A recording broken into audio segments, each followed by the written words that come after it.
Assalamualaikum warahmatullahi wabarakatuh. Untuk materi yang belum sempat saya jelaskan yaitu menentukan resultan vektor dengan metode rumus cosinus.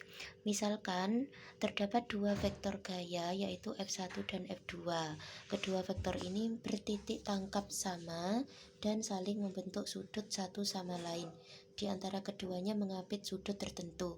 Yang misalkan ada F1 sama F2 bertitik tangkap sama, itu berarti seperti ini namanya bertitik tangkap sama dan saling membentuk sudut. Jadi ini antara F1 dan F2 membentuk sudut sebesar theta. Maka resultan vektor dapat digambarkan sebagai berikut. Nah, jadi ini awalnya F1, kemudian F2 bertitik tangkap sama. Resultan vektor bisa kita gambar dengan memproyeksikan F2. F2 kita proyeksikan di sini. Nah, jadi garis ini merupakan garis F2 yang sudah kita proyeksi. Berarti garis ini memiliki sudut yang sama terhadap sumbu X, ya. Ini. Ya, kemudian kita proyeksikan F1 menjadi ini. Jadi garis ini sama dengan yang di bawah. Panjangnya sama. Kemudian arahnya juga sama. Kalau garis ini sama dengan F2, panjangnya sama, juga membentuk sudut yang sama terhadap sumbu X. Ini. Nah, resultan vektornya dapat kemudian untuk FR resultan vektor kita bisa menarik garis dari titik tangkap yang sama sampai pertemuan kedua ujung vektornya. Ini namanya FR. Jadi dari sini sampai sini namanya FR. Resultan vektor dapat dihitung dengan rumus cosinus. Rumus cosinus itu seperti ini. FR sama dengan akar dari F1 kuadrat plus F2 kuadrat plus 2 dikali F1 dikali F2 cos theta. Di mana theta adalah sudut apit terkecil, ya, sudut apit terkecil antara kedua vektor. Sudut apit paling kecil kan ini. Kalau sudut apit yang besar itu yang ini. Sudut apit yang besar itu ini. Yang kecil ini.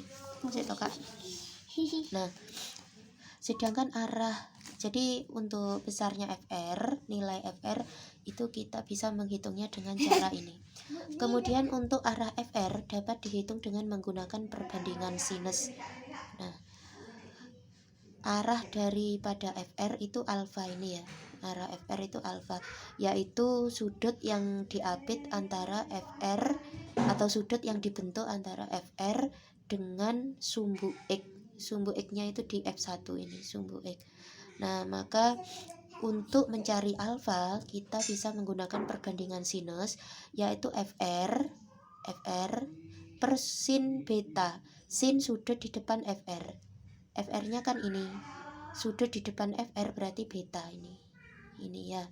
Kemudian sama dengan F2 per sudut di depan F2, yaitu alfa. F2-nya kan ini, sudut di depan F2 yaitu alfa ini. Kita perhatikan segitiga A, B, C, ya. Segitiga A, B, C, berarti ini. Kemudian F1 per sin gamma. Ini kan F1-nya. Kemudian sudutnya di depan F1 itu gamma. Jadi FR per sin beta sama dengan F2 per sin alfa sama dengan F1 per sin gamma. Nanti kalau mau menggunakan itu digunakan salah dua. Ya, digunakan salah dua saja. Digunakan salah dua, misalkan FR per sin beta sama dengan F2 per sin gamma, per sin alfa. Atau F2 per sin alfa sama dengan F1 per sin gamma. Jadi digunakan salah dua saja, mana yang sudah diketahui.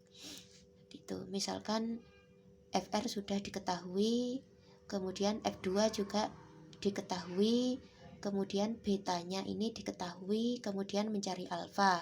Maka yang digunakan yaitu FR per sin beta. Jadi FR sudah diketahui dan betanya juga sudah diketahui misalkan. Kemudian F2 diketahui, tinggal mencari sin alfa. Jadi untuk menentukan mana yang dipakai, salah dua itu maksudnya mana yang dipakai dari ketiga ini dipakai dua. Mana yang dipakai itu tinggal melihat mana yang sudah diketahui gitu. Contoh soalnya nanti di video selanjutnya.